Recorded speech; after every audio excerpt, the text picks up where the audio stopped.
दोस्तों, इस वक्त अफ्रीकी लीडर इब्राहिम ट्रैओरे का नाम दुनिया भर में चर्चा का मौजू बना हुआ है। आपने जरूर किसी सोशल मीडिया प्लेटफॉर्म पर इनकी तस्वीरें या वीडियो देखी होंगी। कई दशकों के बाद अफ्रीकी सरजमीन पर कोई ऐसा लीडर पैदा हुआ है जो न सिर्फ अफ्रीकियों के हक की आवाज को उठा रहा है, बल्कि अमेरिका, ब्रिटेन और फ्रांस जैसे देशों के जुल्म को भी दुनिया के सामने बेनकाब कर रहा है। तभी तो रूस के सदर व्लादिमीर पुतिन ने इब्राहिम ट्रैओरे के बारे में यहाँ तक कह दिया है कि वह आने वाले कुछ ही वक्त में मुसलमानों के सबसे ताकतवर लीडर बन सकते हैं। इतना ही नहीं, सोशल मीडिया पर लोग उन्हें सलाउद्दीन अयूबी से भी तुलना कर रहे हैं। आपको बता दें कि इक्तिदार पर काबिज होते ही इब्राहिम ट्रैओरे ने सबसे पहले फ्रांस की आर्मी को अपने मुल्क से निकाल कर फेंका।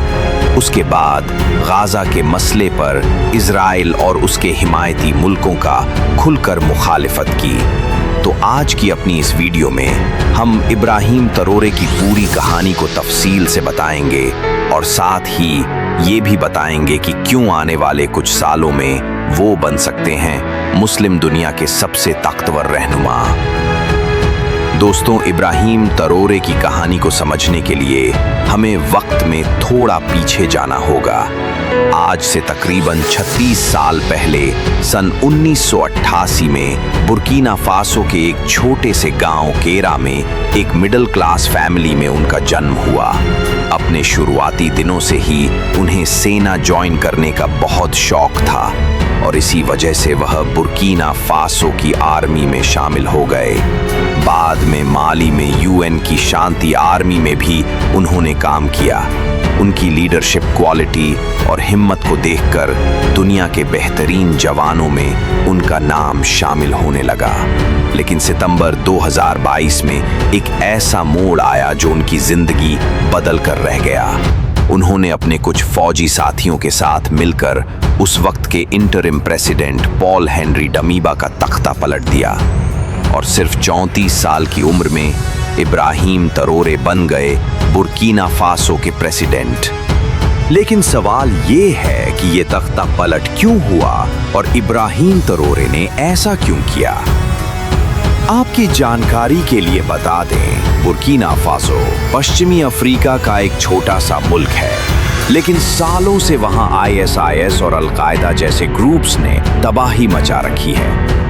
हजारों की तादाद में वहां पर अब तक मासूम लोग मारे जा चुके हैं। एक आंकड़े के मुताबिक 2020 से 2022 के बीच 4000 लोग इन हमलों में मारे गए और 20 लाख लोग अपने घरों से बेघर हो गए। 2022 में जब डमीबा सत्ता पर थे तो अवाम सड़कों पर उतर आई, क्योंकि उनकी हुकूमत ना आतंकवाद, ना गुर्बत और ना बेरोजगारी से निपटने में कामयाब रही। जब इब्राहिम ट्रैओरे को लगा कि उनका मुल्क टूट कर बिखर रहा है तो वो सामने आए। उन्होंने वादा किया कि वो दहशतगर्दी के खिलाफ लड़ेंगे और बुर्किना फासो को विदेशी ताकतों से आजाद कराएंगे। लेकिन क्या ये सब इतना आसान था? क्योंकि बुर्किना फासो पर फ्रांस का कब्जा था। कहने को बुर्किना फासो आजाद था, लेकिन वहां के रिसोर्सेज, खासकर सोने के जखीरे पर फ्रांस का कंट्रोल था और इससे फ्रांस भारी मुनाफा कमा रहा था। जबकि ये पूरा जखीरा बुर्किना फासो का था। बमुश्किल 10% मुनाफा ही वहां की आवाम तक पहुंचता था।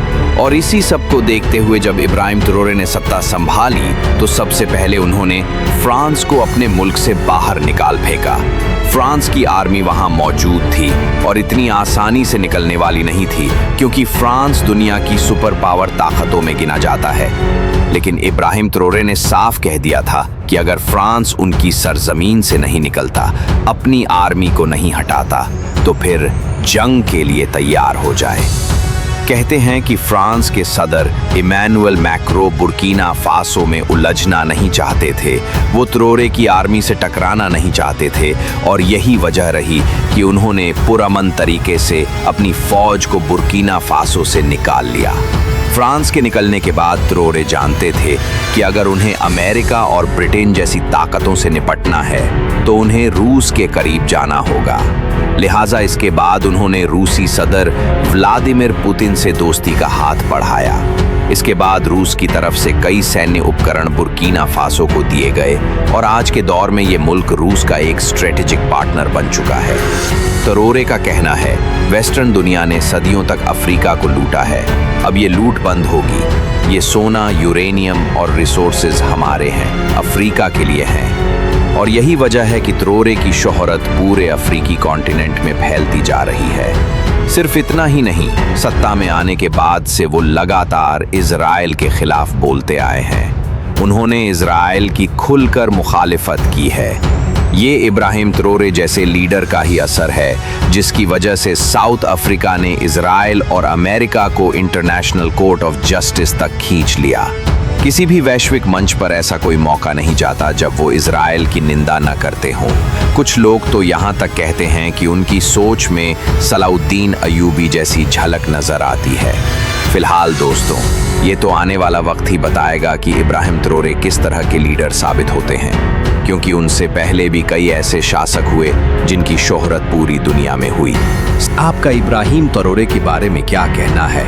अपनी राय हमें कमेंट सेक्शन में जरूर दीजिएगा। इसके अलावा अगर आपको वीडियो पसंद आई हो तो वीडियो को लाइक करने के साथ साथ ज़्यादा से ज़्यादा शेयर करें और इस चैनल को सब्सक्राइब करें।